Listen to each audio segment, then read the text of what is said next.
Good morning, Wayne. We will see you right here at this desk at 11:30 Eastern, as always on Fridays.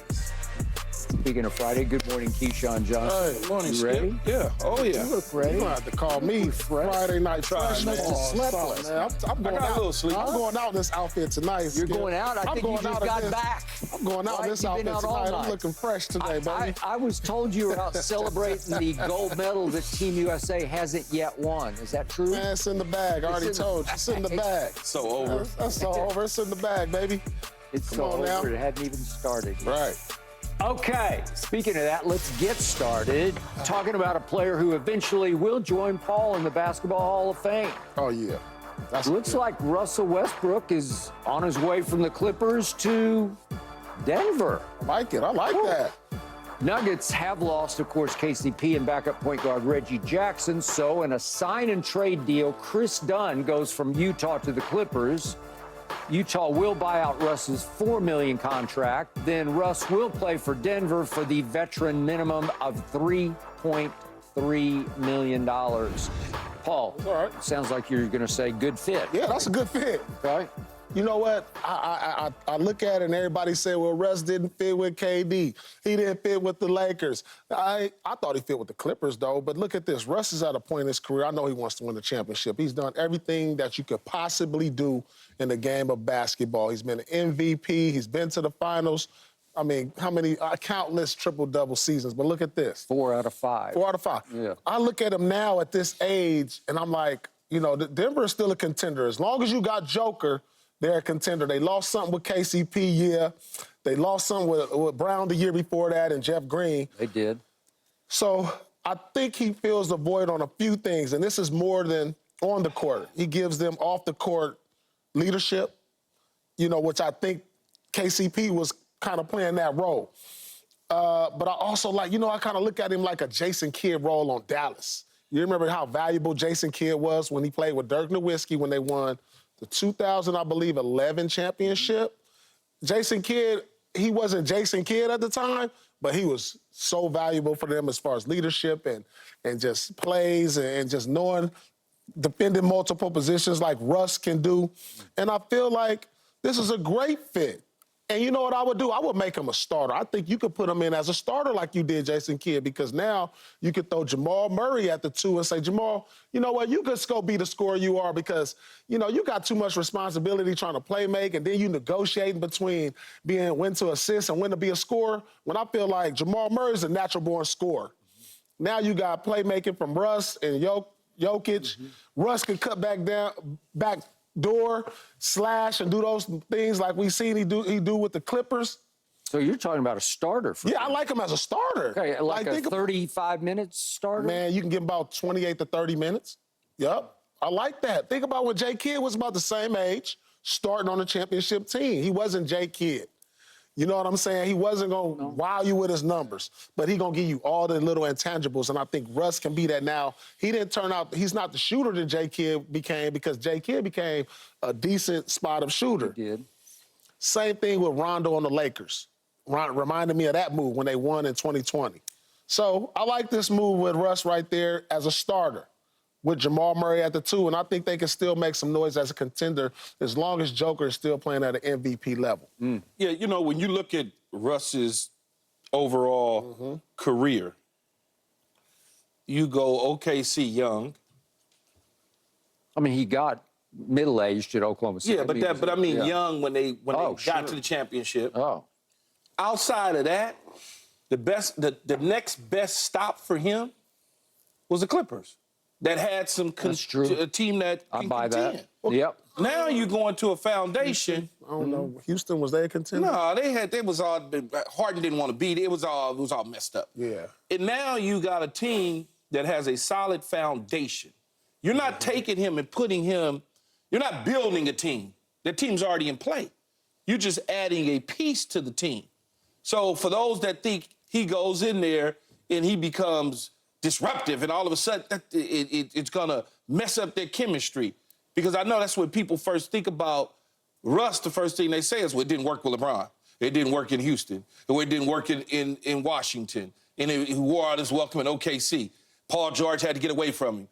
That's the way people are going to think about things. But those teams were never championship caliber teams. This is a championship caliber team because of Joker, because Murray, and they want him. There's a difference when somebody want you opposed to you being sent there. So I agree with Paul. I think he's going there to be a starter. I don't think he's going there to come off the bench. Even though they lose KCP and Reggie Jackson, and they lost Green and Brown 2 years ago, I get all that. But he's going there to be a starter because it allows Murray to go to somewhat of a natural position. Yeah, I think you so. still got Joker that can pass the ball everywhere. Russ can bring the ball up the court. He can set the offense. He's not a dribble, run the air out of the ball type guy like that. Not when he has players around him. So I think it's going to be all right for Denver. I really do. So you think it takes them up a notch again? I don't know if it takes them up a notch, but it doesn't. It didn't bring them. When KCP left, I thought it brought them down. But bringing Russ back, I think it put them right back where they were. You know, because as long as you got Joker, and they went 7 games. Remember, they went 7 games with Minnesota, They had game and it could have went. home, It could have went either way, and then we end up with a possible matchup between Denver and Dallas, which, you know, it can go either way. When Joker's out there, he makes the players around him better. And he's at a different place in his career now, Skip, from a mental standpoint, where he's not thinking I'm a triple-double Russ. He's been removed from that for several years now, so he understands where he's at in his career. Intangibles guy. He's an intangibles guy. Dude, 5 or 6 assists, 5, 6 rebounds. Think about that. And he can get you about 10 points. That's solid for them. So Paul Pierce, Talk to me. usually I'm with you on just about every basketball opinion that you have, except for this one. I knew you weren't going to be on this one. I have never gotten Russell Westbrook from the start. And I'm from Oklahoma City, and when that team rose up in 2011, 2012, got to the finals, I just couldn't get my arm around Russ. KD, yeah, big fan from the start, from the days he was in Austin at Texas. James Harden, yeah, he was a lethal 6th man for that team in 2012. But Russ drove me crazier and crazier and crazier because right away I got into it with both of them, with KD and Russ, because Russ started taking more shots than Kevin Durant, which is easy to do because Kevin's the most efficient superstar scorer I have ever seen. Low shots, high points. He just gifted that way. But when Russ is just jacking up shots right and left, it was driving me crazy. Then it drove KD crazy that I was getting driven crazy on television, and here we went. But I have been anti-Russ from the start. I got nothing personal against him, but when you are a high-volume three-point shooter and you're around 30% for your career, it's hard to live with that. When you are the ultimate turnover machine, plus a poor shooter and plus a poor free throw shooter, it's hard to live with that. So when you do the Jason Kidd comparison, my mind boggles because Jason Kidd was one of the best passers we've ever seen. He's a, what, top 5 all-time passer? Is that fair to say? But he wasn't Jason Kidd in Dallas. You didn't see him sprinting the break doing these. No, I got that. You know, but he was not high turnover. He was high IQ. Was he? I mean, one of the best, high, which is why he has turned into a very good basketball coach. So the point is the point. To your point, you're exactly right. Ty Lue worked wonders with him. That was a sweet fit. That was the best fit he's ever had. That was the best coach he's ever had by far.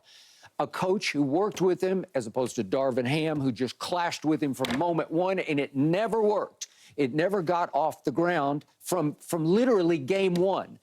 With the Lakers, Darvin said, I need you to come off the bench. And to your point, the communication was not there because Darvin just couldn't connect with him. That was bad. Skip, think about this. Like, and I love Patrick Beverly, but if I'm Westbrook and I got to come off the bench for Pat Beverly, we're going to be arguing every day. Plus, Russ didn't like Pat because Pat... I mean, come on, think about that. Pat caused a knee injury. Think about that. Like, if I got to come on as Russell Westbrook, and I love Pat Beverly, I love what he brings to the game, his leadership, all of that.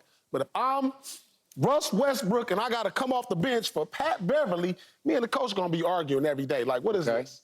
Like, now he gets to Clippers, I come off the bench for James Harden, I can live with that a little better. All right. Because that's James Harden. You see what I'm saying? You ain't got to tell me. You see what I'm saying?